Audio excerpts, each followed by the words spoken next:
Ladies and gentlemen, coming to you from San Francisco, please welcome Dave Chappelle.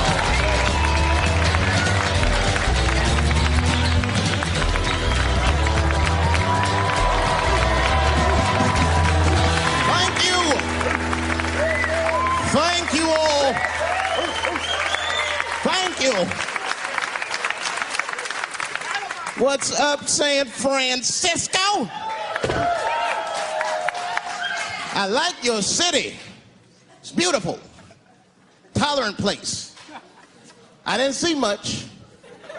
I haven't seen my friend call me. He was like, Dave, having fun in Frisco? Hell yeah. Seen the sights? No. You want to go see Alcatraz? What kind of nigga in his right mind wants to visit a prison for recreation? I got friends in jail I don't visit. I don't deal with jails. Don't deal with jails, and I don't deal with police. My house got robbed in New York. I didn't even call the police. I wanted to, but I couldn't. My crib is too nice. It's not that it's too nice, but it's too nice for me. You know how the police are in New York. Soon as I open the door, they'll be like, oh, he's still here. Open and shut case, Johnson. Apparently, this black guy broke in and hung up pictures of his family everywhere. Never seen anything like it. Don't deal with them, man. I had to bail a friend of mine out of jail one time. You know, that was horrible. I was scared. I had to walk right into the belly of the beast. I tried to look as non-threatening as possible. Hi. I'm here to bail out my buddy. Oh, okay. Well, while you're here, you do fit a description. If you'll walk this way, we can process you. How they always get us. It's fitting those damn descriptions. Now, I could be bitter and blame all the police, but no. I'll tell you who I blame. It's those fucking sketch artists. They keep drawing the same brother over and over again. Who is this generic man we all look like? I want to know what they say when it's us. You know what I mean? They'd be in that room like, did you get a look? Did you see the guy that tried to rob you? Yes! Yes, I did! He's about 6 feet tall, I'd say. 6 feet tall? Yes. He had his hat on backwards, too. Good. That's good stuff. Hat was on backwards. Yes. He was black? Okay, big lips, big nose, dick hanging out. Say no more, sir. I'll draw him from memory. You know, let me get my stencil. I think we can trace this guy and save some time. They get on the radio and shit, calling all cars. Be on the lookout for a black male between 4'7" and 6'8". Between 120 and 380 pounds. He's wearing Nikes. Get this man! Criminals are insane. I don't even know why people do crime. They want to catch you, they're going to catch you. They can. They got forensics. You ever seen forensics? Those guys find clues nobody else thinks about looking for. I mean it. You leave a pubic hair anywhere near a crime scene, they're going to find that shit. What the hell is this? Back up!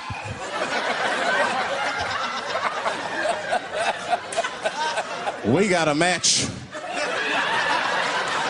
Then they look at the pubic and tell all kinds of information. Looks like there was a struggle. Time of death 307. It's amazing. I saw him get a dude one time on court TV. It was embarrassing. It was a sexual assault case. I knew the defendant was lying. I could feel it. He defended himself too hard. He did. His answers had nothing to do with the questions. They're completely irrelevant. They asked him easy questions. Were you anywhere near the crime scene on the night of the incident? Motherfucker, I told you I work at Burger King. He was like,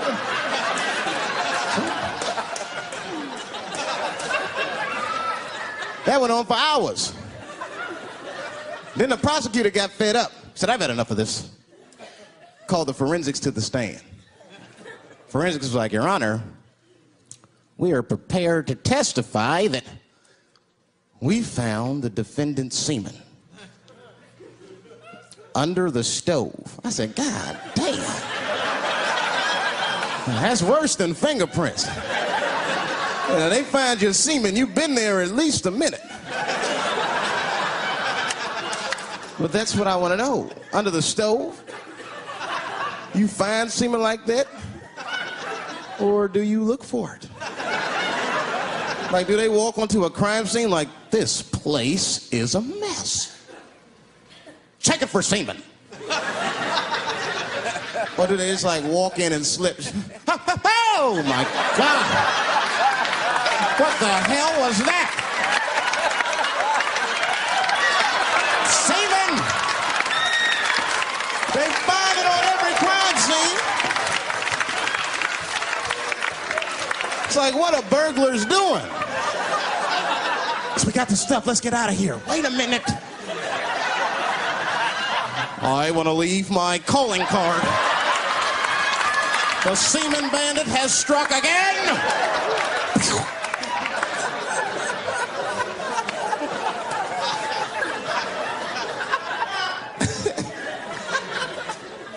I don't understand nothing anymore. I don't. I watched TV the other day. Now tell me, maybe it's just me. Maybe I'm crazy. Is it me? Is it me, or do commercials have nothing to do with the products anymore? You dig? I don't even know what a fucking commercial is about until the end. Everyone's a surprise nowadays. You seen that commercial where the lady got the black eye? This lady come on TV with a black eye. She's crying. She's like, I smoke crack. And my husband beats me. And then a voice came on and said, got milk? I said, what the? That has nothing to do with milk. I'm not saying I'm a commercial expert, but I'll make a better milk commercial than that. Just make it nice and simple. I just do a close-up of a titty and put milk right underneath. If that doesn't sell milk, nothing will, boy. I'll tell you that shit right now. It's 1997. Titties are industry in 1997. They are. I know they are. I'm a customer. I went to a titty bar last week at 3 o'clock in the afternoon. Now that's bad. That is bad. Because it wasn't like I was out. Said, let me swing by the titty bar. No. No, I left my house specifically to see some tits. Can't judge me, there's breast in there. It's just what men do. If a guy runs up to you on the street, it's like, hey, hey, don't go in that building. There are naked girls showing their breast. Be like a white dude in a horror movie. I better investigate.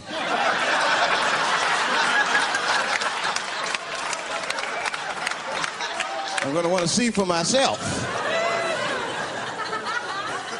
Titty bar's a weird place. I'm not saying it's a good place to hang out. I go there every once and then. But it's a weird place. They got weird morality. One time I walked in titty bars, all these guys coming in, right? Out of all these dudes, the bouncer picked me out the crowd, started yelling at me. Hey, hey, hey, buddy.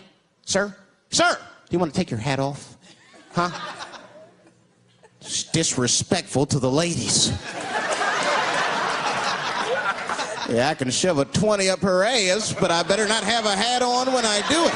Oh, sorry about that, buddy. Here you go, Bubbles. Forgive me for the hat thing.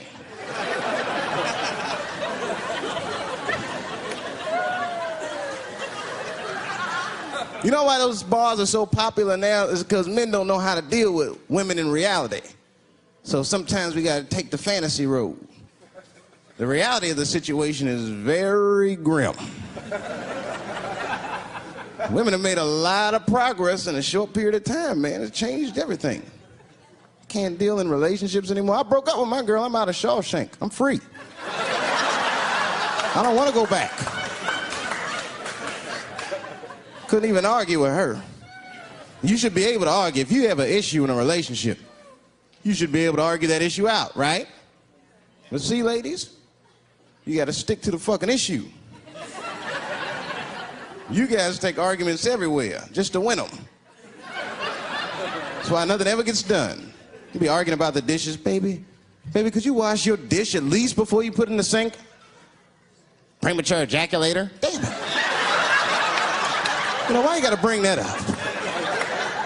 I don't even believe in that. I don't. If I come, man, it was right on time. That's the way I see it. And as far as I'm concerned, I can't come fast enough. You know, I'm sick of being vilified all the time. David, how could you? How could you come? I was fucking.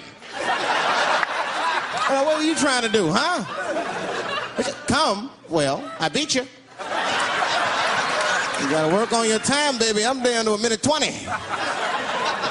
Get mad at me because I have different goals in sex. I'm a speed fucker. Just trying to hit my best time. It's like the Olympics. And now for the dismount.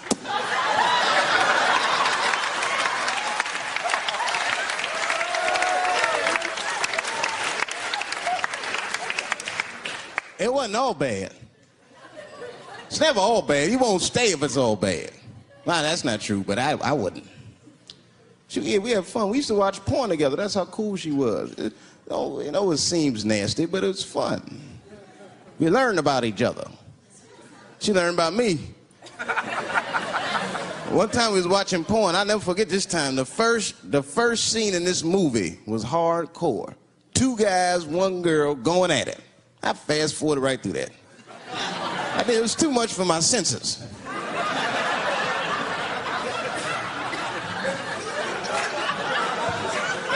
The scene after that was these 2 girls and this guy. And you know, I stopped for a minute. I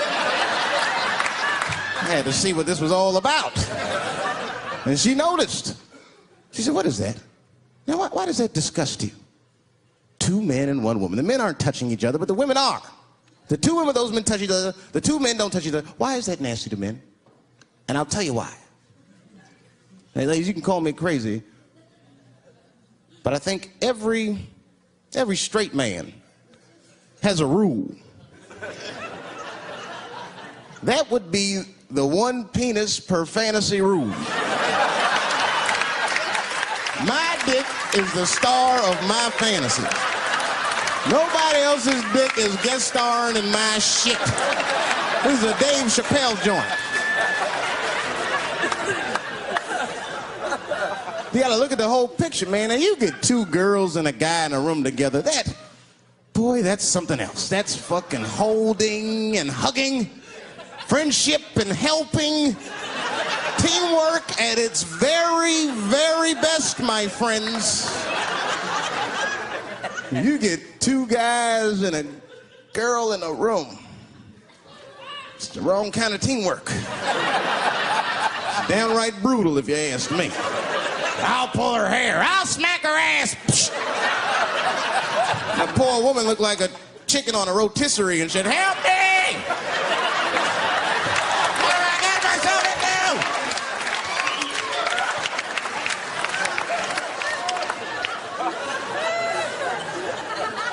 In my life, there's too much shit out there to stress you out.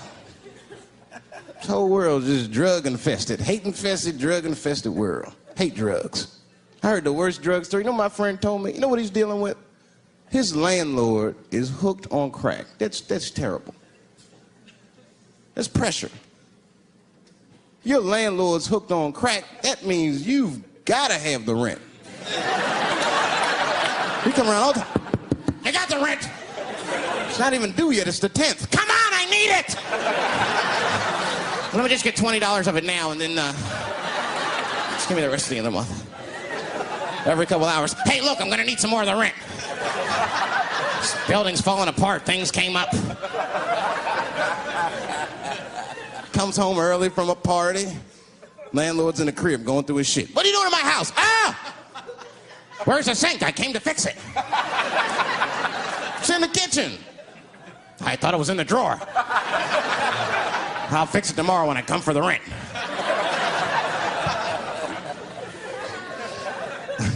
You know what I hate about drugs? I hate when like people my age and older get hooked on crack. I hate that shit. You're too old to be experimenting with the drugs at a certain point. You should be past that. You ain't doing it by a certain point, you just miss it. Drugs are really for old people anyway. You 75, you've earned the right. Shit, if I was 75, I'd do coke, heroin, everything. I wouldn't give a fuck. I'd be walking down the street, they'd be like, boy, that old man is tripping.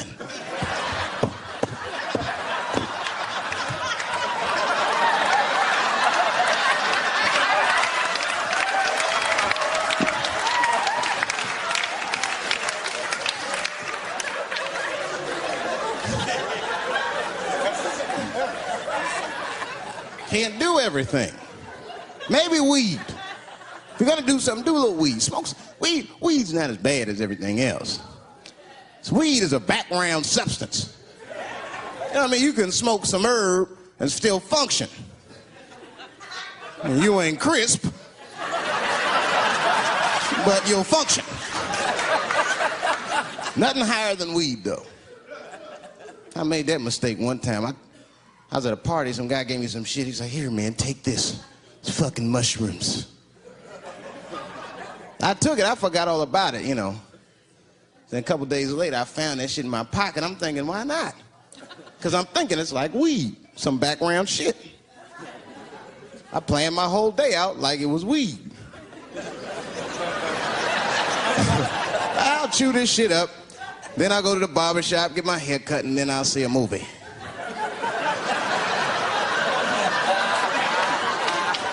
I chewed it up. So far, so good. Then I was in a barber shop like an hour later. And it's funny because I was just thinking to myself, I was like, ooh, this stuff sucks. Tastes like athlete's foot. I feel sick, but I'm not really high. Then I looked in the mirror. I saw the barber's reflection, man. It looked like a big penis was cutting my hair. I freaked out. I started talking to myself, Dave, calm down. You're on drugs. This is what drugs do. Okay, you know that there is no way that a penis can cut hair. But I started freaking out, man. I just couldn't take it anymore. I jumped out the chair, half my hair was cut, I didn't care. I didn't, I just gave a barber a handful of money. It was weird, the balls opened up. Anyway, I ran home, man. I ran home as fast as I could. It's tripping. I looked at the clock, it was 2:42. I was like, damn, 2:42. I gotta sober up. I had never been this high this early. I took a shower. I was still high. I said, maybe music will do the trick. I listened to every CD I had. I was still high. Exercise, that's what I'll do. I ran around the block 4 times, still high. Took a nap, woke up, fucked up. I looked at the clock, it was 2:43. I said, God damn.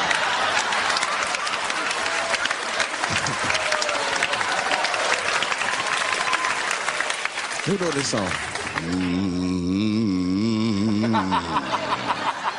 You know, this is my grandmother used to sing that when she cleaning up.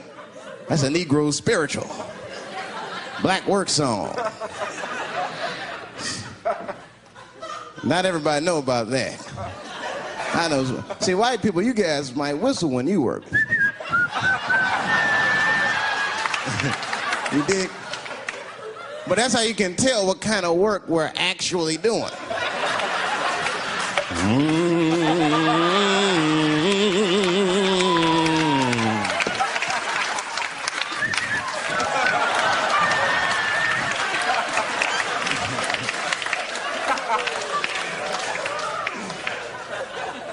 I study that kind of shit. I do. Anything that has to do with race. I read a little here, see a little there. And I travel. That's always good. Traveling has made me a racism connoisseur, if you will. You know, it's different from region to region. Anyone ever been down south? So you guys know what I'm talking about. Now, the racism down there is just fucking, it's perfect. It's due to a perfection. It's comfortable, it's out in the open. There are no secrets in Mississippi. Everybody knows the deal. Morning, nigger. Morning, sir.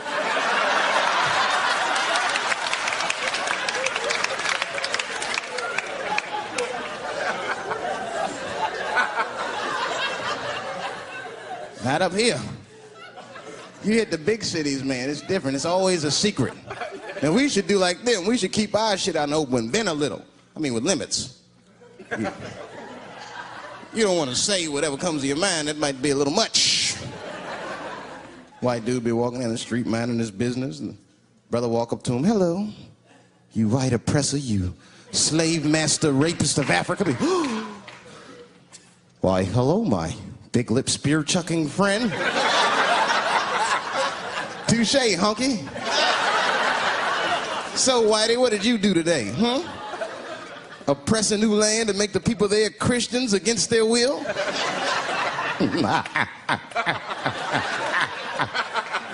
What did you do, fellow? Burn those big black lips on a crack pipe as you missed your job interview? Easy, Whitey, you're cutting deep. All this chit-chat has got me thirsty. If you will excuse me for a moment, I'm gonna go to the Korean store and get something to drink. Ching-a-ling. Hello. You slanted-eyed, ruining the economy in our neighborhood by opening stores and taking the money out the community. Chink. Wow. Good afternoon, you browse around but never buy anything. Suspicious looking nigga. After a while, that might be too much.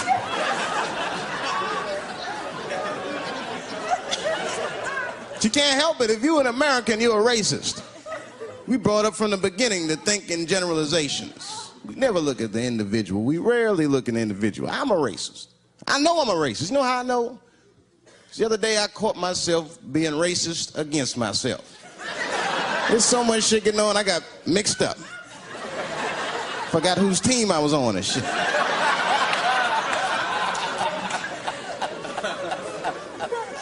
One time I was reading the paper, man, this story came on about this guy was suing a department store because they wouldn't let him play Santa Claus, you know, because he's black. And I was actually like relieved when the department store beat him. That's bad. But I wasn't ready for that.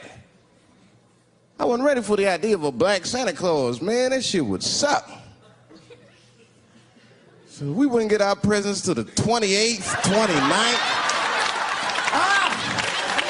Sorry I'm late, kids.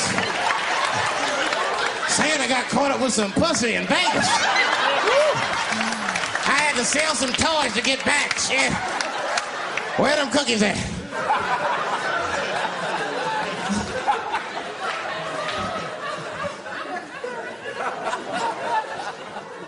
Y'all a great crowd, man. You are. I'm glad y'all came out, man. I'm nervous. I am. Not about the special. I hope this shit don't make me famous. You dig? I don't want to be famous. I want people to like me for who I am. Like famous dude, don't never know why people like them. That's why, like, if I ever make it, I'm gonna have to like test people. Like if I meet girls, I wear disguises when they first meet me, so they don't know who I am. And then like on the first date, I'll call myself, I'll pick you up right from work, and then I'll pick her up in a fucking garbage truck, just to see how she reacts. And she's like, wait a minute. Oh, do I look like garbage to you? I don't see no goddamn trash need to be picked up here. Get that goddamn truck off my block. Who do you think you are? That's when I take my mask off. Oh, David Chappelle. That's right, bitch. Thank you. Thank you very much.